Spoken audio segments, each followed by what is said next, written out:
जी नमस्कार। कैसे हैं आप? उम्मीद है कि सारे लोग अच्छे होंगे। स्वागत है भाई आपके अपने परिवार, आपके अपने चैनल। सच में ये आपका ही चैनल है।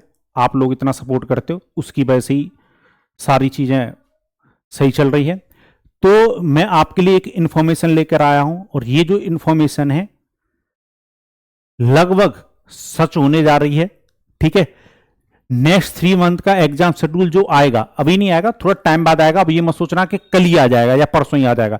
इस महीने एग्जाम शेड्यूल नहीं आने वाला है, पर जब भी नेक्स्ट 3 मंथ का एग्जाम शेड्यूल आने वाला है, वो कौन कौन सी टीजीटी पोस्ट इसमें शामिल है, यानी कौन कौन सी टीजीटी पोस्ट के लिए एग्जाम होने जा रहा है। आप मुझे व्हाट्सएप पर, इंस्टाग्राम पर, ठीक है, फेसबुक पर बहुत सारे बच्चे मैसेज कर रहे हैं कि सर बता दो हमारे टीजीटी इस पोस्ट का एग्जाम होगा कि नहीं। अपने अपने पोस्ट का सब नाम लेते हैं। ठीक है, तो मैं बता दूं टीजीटी की काफी पोस्ट का जो एग्जाम है वो एक ही वजह से रुका हुआ, कोर्ट में एज रिलैक्सेशन के चक्कर में। अब कुछ कमेंट करने लग जाएंगे सर एज रिलैक्सेशन मिलेगा कि नहीं मिलेगा। भाई एज रिलैक्सेशन पर मैं कमेंट नहीं कर सकता। जब ये मामला कोर्ट में है तो इस पर फैसला भी कोर्ट ही देगा। ठीक है, तो थोड़ा सा आप धैर्य रख लो, पेशेंस रख लो। मुझे पता है इस उम्र में धैर्य और पेशेंस नहीं रखा जाता। एक टाइम के बाद सबको ये लगता है कि हम लाइफ में क्या हो जाए, सेटल हो जाए। ठीक है, तो कौन कौन सी पोस्ट के लिए आपका एग्जाम होने जा रहा है और वो नेक्स्ट 3 मंथ कौन कौन से होंगे। पहले एक बात अपने दिमाग में बिठा लो, डीएसएसबी कभी भी आपका एग्जाम ना तो दिसंबर में लेता है ना जनवरी में लेता है। यानी अब जो नेक्स्ट शेड्यूल आएगा उसके बाद फिर उससे अगला जो शेड्यूल आएगा वो फरवरी का आएगा, मतलब फरवरी में एग्जाम शुरू होंगे फिर। ठीक है, पर फिलहाल जो आने वाला है वो नेक्स्ट एग्जाम शेड्यूल, वो अगले 3 महीने कौन कौन से, सितंबर अक्टूबर नवंबर। 1 सितंबर तक का तो आपको पता ही दे रखा है, इसमें तो कोई शेड्यूल आना ही नहीं है। तो अगला जो शेड्यूल बनेगा वो 1 से या 2 से, यानी सितंबर महीना उसमें इंक्लूड रहेगा। तो सितंबर अक्टूबर नवंबर तक डीएसएसबी के एग्जाम चलेंगे, और खासकर टीजीटी पोस्ट के चलेंगे। और टीजीटी की कौन कौन सी पोस्ट होंगी इसके लिए मैं बारी बारी से आपको बताऊंगा।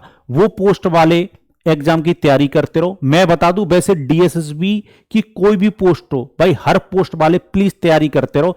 मुझे पता है, मुझे भी दुख होता है अगर आपका सिलेक्शन 1 या 2 नंबर से रुकता है। इस बार भी बहुत सारे ऐसे बच्चे हैं जिनका सिलेक्शन 1-2 नंबर से रह गया, और वो 1-2 नंबर से जो रह रहे हैं वो पता है कौन सा बच्चा रह जाए, जो जॉब को डिजर्व करता है पर उसने एग्जाम के टाइम पर थोड़ी लापरवाही बरती है। आप इस बात को मानो या मत मानो, अगर आपका 2-4 नंबर से सिलेक्शन रुका है या एग्जाम की कट ऑफ से केवल 1-2 नंबर ऊपर है, तो आपने कहीं ना कहीं लापरवाही बरती है।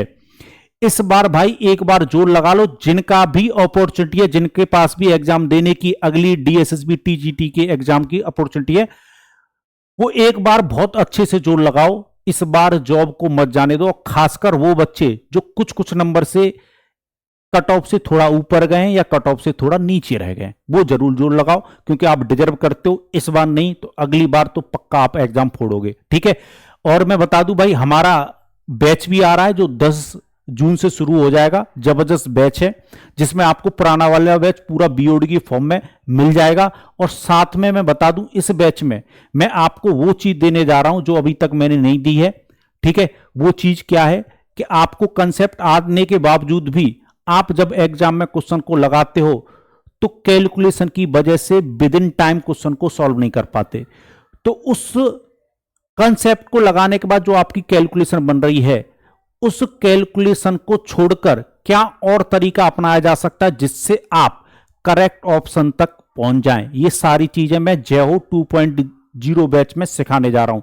अगर आपको यह लगता है कि मल्टीप्लाई और डिवाइड करना अगर आप सीख लोगे तेज तो क्वेश्चन को सॉल्व कर लोगे तेज, तो ये आपकी गलत फहमी है। मैं आपको ना तो मल्टीप्लाई तेज करना सिखाऊंगा, ना मैं आपको डिवीजन तेज करना सिखाऊंगा, ना मल्टी प्लस माइनस। ये तेज कराने से मुझे पता है आप क्वेश्चन जल्दी नहीं कर पाओगे। मैं क्वेश्चन को ही जल्दी करना सिखाऊंगा आपको। ठीक है, तो हमारा जो मेन टारगेट रहेगा इस बार वो कैलकुलेशन पर बार करने का रहेगा। यानी क्वेश्चन की जो कैलकुलेशन है उसको अपनी थर्ड आई से ऑप्शन को कैसे देखोगे वो सब सिखाऊंगा मैं आपको जेओ 2.0 बैच में। ठीक है, चलो बैच के बारे में बात करेंगे, बाद बाकी में बात कर लेता हूं।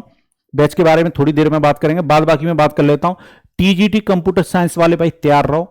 ठीक है, आपकी पोस्ट भी ज्यादा है और इसी समय अगर आप सही से तैयारी कर जाओगे तो आप जॉब ले जाओगे। और टीजीटी कंप्यूटर साइंस की इतनी जबरदस्त जॉब है, ठीक है, और टीजीटी की जो जॉब है वो बी ग्रेड की जॉब है, मतलब डीएसएसबी की टीचिंग एग्जाम की। तो आप खुद सोचो, बी ग्रेड की जॉब मिल जाएगी आपको अगर थोड़ा सा 4-5 महीने अगर अच्छे से तैयारी कर ली तो। इस मौके को मत छोड़ो। हर सब्जेक्ट का आप हमसे पढ़ो या कहीं से भी पढ़ो, बैच ज्वाइन कर लो भाई। जिन लोगों ने पहले अगर पार्ट ए के हिंदी, इंग्लिश, रीजनिंग, मैथ नहीं पढ़ा है तो भाई बैच ज्वाइन करके पढ़ो। अपने सब्जेक्ट को भी बैच ज्वाइन करके पढ़ो। बैच ज्वाइन करने का फायदा क्या होता है वो मैं बताता हूं आपको। जितना आप 1 साल में पढ़ोगे, टीचर उतना 10 दिन में पढ़ा के निकल जाएगा आपको, क्योंकि टीचर का एक्सपीरियंस होता है। जैसे मैं ही डीएसएसबी को पिछले 11 साल से पढ़ा रहा हूं, तो मुझे पता है कि आने वाले एग्जाम में डीएसएसबी किस तरह के क्वेश्चन पूछेगा। ठीक है, पर पढ़ो, आपका जो क्वेश्चन हो वो पी बाई क्यू बेस्ड हो, और पी बाई क्यू के साथ ऐसे भी क्वेश्चन क्या हो जो आने वाले एग्जाम में पूछे जा सकते हैं। ऐसे टीचर से पढ़ो।